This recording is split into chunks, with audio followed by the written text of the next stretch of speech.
we saw the U.S. really have to grind for a couple of periods against Finland, and then the dam broke, and they routed the Finns with a pretty impressive showing. I love the combination of the Tkachuk brothers playing with Jack Eichel. That seemed to be a real difference maker when they put those guys together mid-game. Yeah, it was. Sorry, Sean. It was. I didn't know you were leaving. Did you say Sean first? Sean, you better go. No, the best part is you both paused for each other, didn't hear it, and then both went at the same time. Well, we're thinking of each other, so it's really considerate. We are. Go ahead, Lutz. No, not now. You go, Sean. Okay. Come on, say it back to me now. Yes, I'll just keep us going. The fact the third that third period was a impressive. To me, it was an impressive. It was a statement about finishing the job, right? Like you battle back and forth. No pun intended. Yes, yeah, exactly. You go and you play for 40 minutes and it's close and everything, and the way you jump out in the third period, and I know the first goal is a little bit fluky, and it's probably, honestly, the two goals that were allowed by Saros there are probably the reason Kevin Lankinen is getting the start tomorrow. But it's stepping up and just getting things done the right way, and I think that was a really good statement win by the U.S. And I'm be fascinated to hear. Maybe after Jake gets back from Four Nations and we can talk to him a little bit more at some point. I'd love to hear a little bit more of the internal dialogue, who stood up, who said what during that, because it was the Tkachuk brothers leading it. It was just a big kind of we're not going to let Finland come back the way Sweden did against Canada and take us to overtime. We're going to make sure this game is ours, and I thought that was impressive by the United States. I like the move. I looked at the minutes in the near the end of the first period, and I noticed that Brady Tkachuk had only played 3 minutes and 50 seconds or something like that.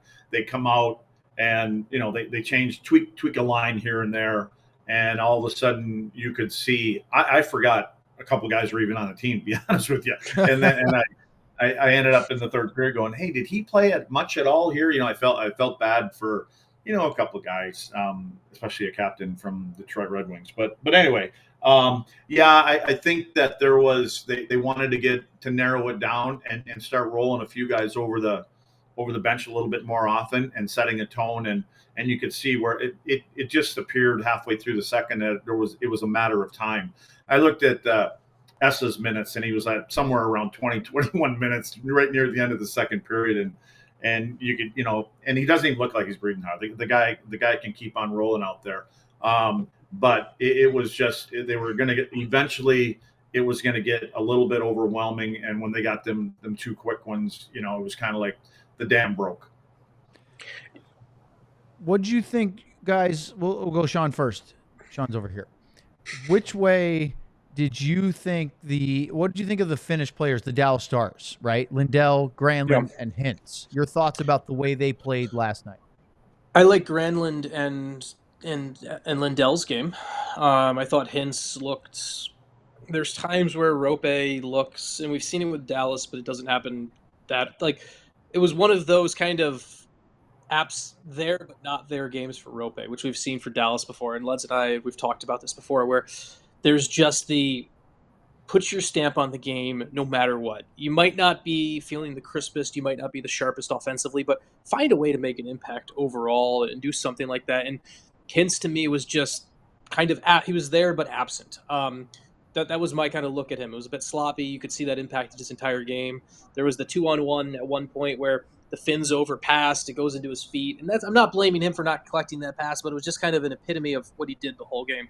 I thought Lindell was, Esa's being tasked with carrying this entire defense. The fact that when he looked good too. He did. And when you get to the second power play unit, they've got Barkov up at the top running the top power play unit like a defenseman because they don't have anyone else. So Esa's having to do that on the power play. He's probably the only person running a power play in this tournament that doesn't actually run a power play for his NHL team, if you think about it that way. And that's pretty remarkable. And so I thought he did pretty good. Granlund, I like his game. I like the way he finds a way to make an impact, even when maybe the offense isn't there. That's what I want to see Roope Hintz. Maybe the long-term impact of Granlund being in Dallas maybe there's a little bit of that rubs off on Roope from Granlund of how do you be that impact player even when you're feeling a little off offensively when the game's not there. And that was what I saw last night. Luds, Yeah, I know. Sean, you mentioned Barkov, and they had one line there, right? But you mentioned that, and with Roope, I was waiting for him to say, "I'm not waiting around for you guys," and I want you to go. I want you to take the puck. I want you to skate. I want you to lead. Do the things that we've seen out of you, because there's been times this year, and Owen's heard me talk about it a lot, and people that are drivers, and Wyatt's a driver, and and I said Roope's a driver. What he does, he drives people off that offensive blue line, and he creates space for everybody else, and that's one thing that he can do.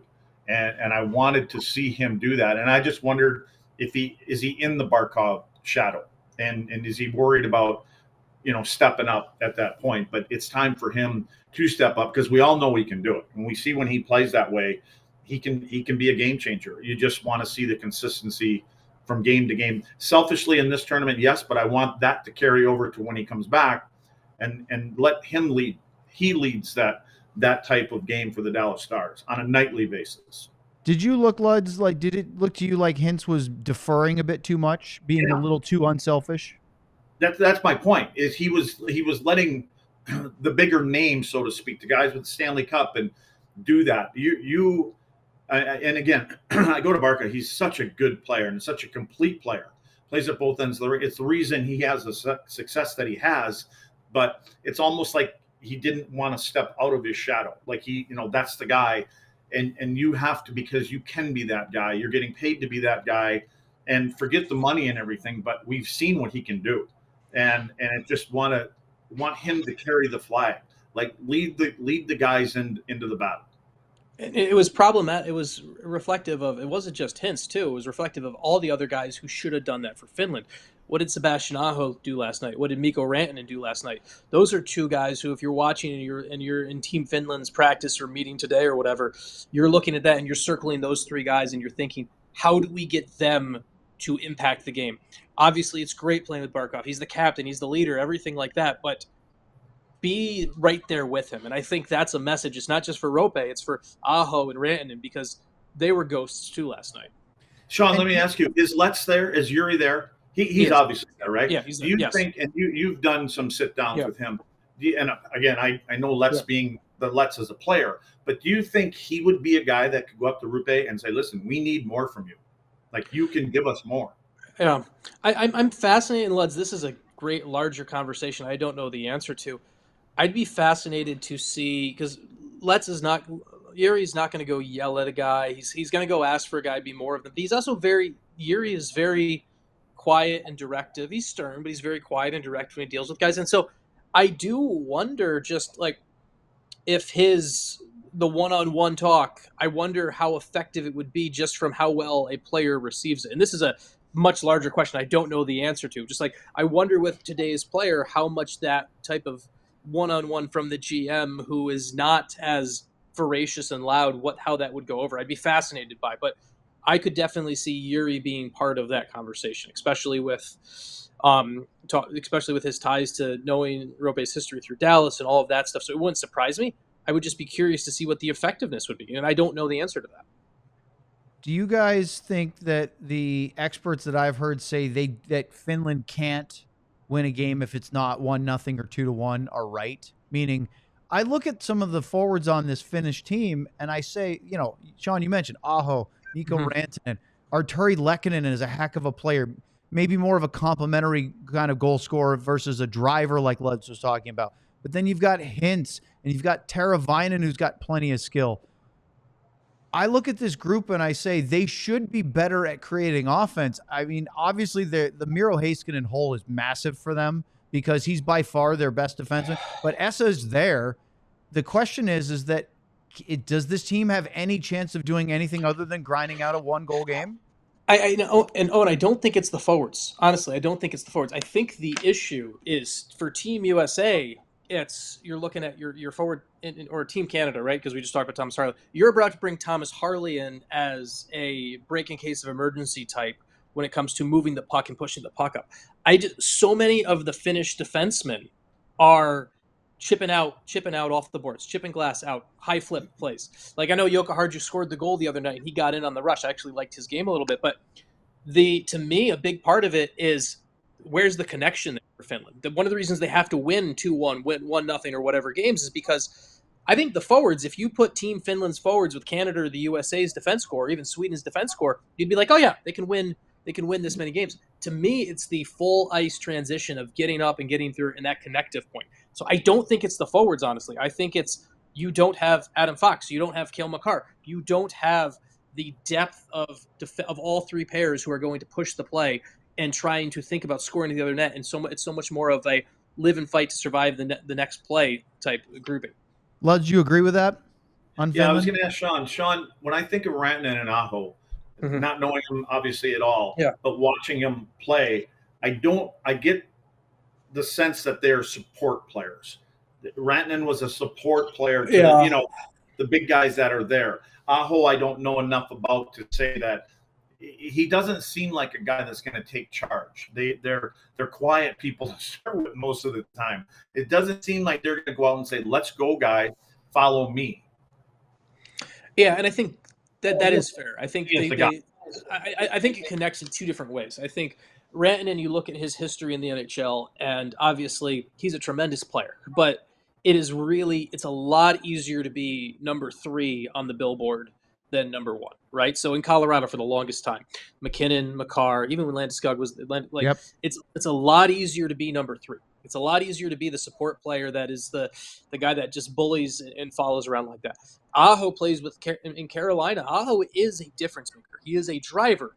But think about how that Carolina team plays. It's 4 lines of complete chaos, 4 lines that hit in waves, and it's not necessarily built on one line. The Hurricanes having success is not dependent on Sebastian Aho having a great night. And so I think there's a little bit of that mentality where those two guys, and I think that's one of the reasons Rantanen is still waiting to kind of find that spark with Carolina himself right now, is there's a bit of that mentality for those two guys of, hey, go be the guy. Unlike a Barkov, who, honestly, Barkov had to be that guy in Florida. He went through some, not lean years, but some lesser years in Florida and then got the support staff, and look what he's done since.